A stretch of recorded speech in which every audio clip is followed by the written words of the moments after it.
अजितदादा पवार यांना सोलापूर शहर काँग्रेस कमिटीच्या वतीने अभिवादन। महाराष्ट्राचे उपमुख्यमंत्री स्वर्गीय अजितदादा पवार यांच्या अपघाती निधनाबद्दल सोलापूर शहर काँग्रेस कमिटीच्या वतीने तीव्र शोक व्यक्त करण्यात आला। या निमित्ताने आज सोलापूर येथील काँग्रेस भवनात त्यांच्या प्रतिमेस पुष्पहार अर्पण करून अभिवादन करण्यात आले। हा अभिवादन कार्यक्रम सोलापूर शहर काँग्रेसचे अध्यक्ष चेतन भाऊ नरोटे यांच्या हस्ते पार पडला। यावेळी शहर काँग्रेसचे पदाधिकारी व कार्यकर्ते मोठ्या संख्येने उपस्थित होते। आज श्रद्धांजली अर्पण करताना सोलापूर शहर काँग्रेसचे अध्यक्ष चेतन भाऊ नरोटे म्हणाले की उपमुख्यमंत्री अजितदादा पवार हे जनतेचे आणि कार्यकर्त्यांच्या खऱ्या अर्थाने काळजी घेणारे नेते होते। प्रचंड इच्छाशक्ती, कामाची धमक, निर्णय क्षमता आणि स्पष्ट वक्तेपणा ही त्यांची ओळख होती। ते माणसे उभी करणारे, सहकार क्षेत्राचे जाणकार आणि विकासाभिमुख नेतृत्व होते। सुशील कुमार शिंदे, खासदार प्रणितीताई शिंदे यांच्या कुटुंबावर त्यांचे विशेष प्रेम होते। प्रणितीताई शिंदे यांच्या मागणीनुसार त्यांनी अनेक वेळा सोलापूरसाठी विकास कामांना निधी उपलब्ध करून दिला। बोरामणी विमानतळासारख्या महत्त्वाकांक्षी प्रकल्पासाठीही त्यांनी भरीव निधी दिला। हे सोलापूरकर कधीही विसरू शकणार नाहीत। उपमुख्यमंत्री अजितदादा पवार यांच्या अकाली निधनाने संपूर्ण महाराष्ट्र हळहळ व्यक्त करत आहे। अजितदादा पवार यांचा अपघाती मृत्यू हा महाराष्ट्रासाठी अत्यंत मोठा धक्का आहे। कर्तृत्ववान, धाडसी आणि निर्णय घेण्याची क्षमता असलेल्या नेतृत्वाला महाराष्ट्र आज मुकला आहे। त्यांच्या अचानक जाण्याने केवळ बारामतीच नव्हे तर संपूर्ण राज्यभर शोककळा पसरली आहे। राजकीय क्षेत्रासाठी ही हानी मोठी असून ती कधीही भरून न निघणारी आहे। अशा महान नेत्याला आपण गमावले ही भावना आज प्रत्येकाच्या मनात आहे, असेही चेतन भाऊ नरोटे यांनी यावेळी सांगितले।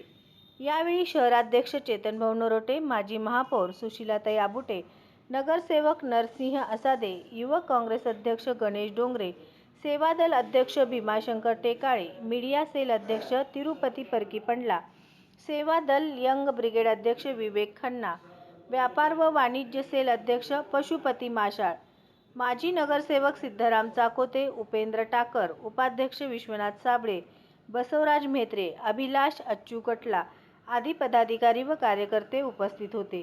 सर्व राज्याचे उपमुख्यमंत्री अजितदादा पवार साहेब यांचं काल दुर्घटनेमुळं जो निधन झालं, सकाळी 8:30ला अविनाश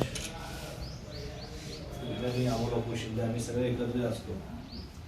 तिथे एखादा फोन आला असा अजितदादाचं विमान अपघातामध्ये 6 लोक त्या ठिकाणी गंभीर असे जखमी झालेले आहेत। त्यानंतर मग आम्ही सगळेच वेगवेगळ्या अँगलनी फोन लावलो, काय नाही माहिती। बारामतीला आमचे देवकते नानामुळे त्यांना फोन लावला, त्यांनी सांगितले भाऊ गेलेत म्हणून सांगितले।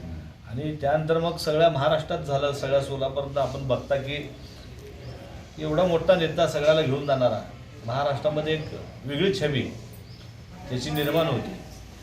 जे काम होत आहे तर होत आहे, नसेल तर स्पष्ट सांगणे होत नाही। बऱ्याच वेळा आम्हाला देखील त्यांचा अनुभव आला। ज्या असं मंत्रालयामध्ये आम्ही एका कामानिमित्त त्यांच्याकडे गेलो तर बारामतीचे काही लोक त्यांना भेटायला आले। अरे म्हणलं सोमवारी मी बारामतीला दिले, तुम्ही एवढे पैसे खर्चून काय येता?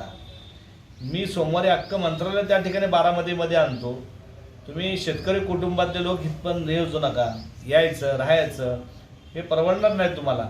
तुम्हाला काय नाही, एक दिवस मी बारामतीला वेळ देतो, जर सोमवारी मी वेळ देतो त्या ठिकाणी तुमचे काम होतील। म्हणजे एवढं लोकांनाचा विचार करणारा नेता, लोकांना घेऊन जाणारा नेता। अनेक वेळा काल देखील आता गणेश आम्ही होतो, ताईंनी इतक्या आठवणी त्यांच्या सांगितल्या ताईंनी की ताईंना सहज निधी द्या म्हणलं, 10 कोटीचा निधी त्यांना ताईला दिला। विमान सेवेसाठी 50 कोटीचा निधी दिला। ताई आणि साहेबांना सांगावं आणि पवार कुटुंब नाही म्हणून असं कधी झालंच नाही। त्यामुळे काल आम्ही बारामतीला होतो, ताईच्या डोळ्यात अश्रू होते, आईसाहेबाच्या होते, शिंदेसाहेब तर घरची फॅमिली त्यांच्या रिलेशन असल्यामुळं काल तिथं जायला मिळालं आणि बघितलं काय प्रचंड माणुसकी, किती त्या माणसाने लोक कमवले। अख्ख्या महाराष्ट्रातनं लोक त्या ठिकाणी येतात आणि परत या दादा परत या अशा त्या ठिकाणी घोषणा बघितल्या अंगावर काटे येत होते। जे काय माणुसकी कमवले, काय त्या लोकांनी काम केलं असेल, किती तळागाळातल्या लोकांना सर्वसामान्य लोक म्हणत होते आता आम्ही संपलो, आम्ही उद्ध्वस्त झालो, अशा भावना त्या ठिकाणी येत होत्या। तर असा नेता तयार होत नाही आणि असा नेता तयार न होणं खरं म्हणजे महाराष्ट्र या ठिकाणी फार मोठं नुकसान झालं आहे महाराष्ट्राचं.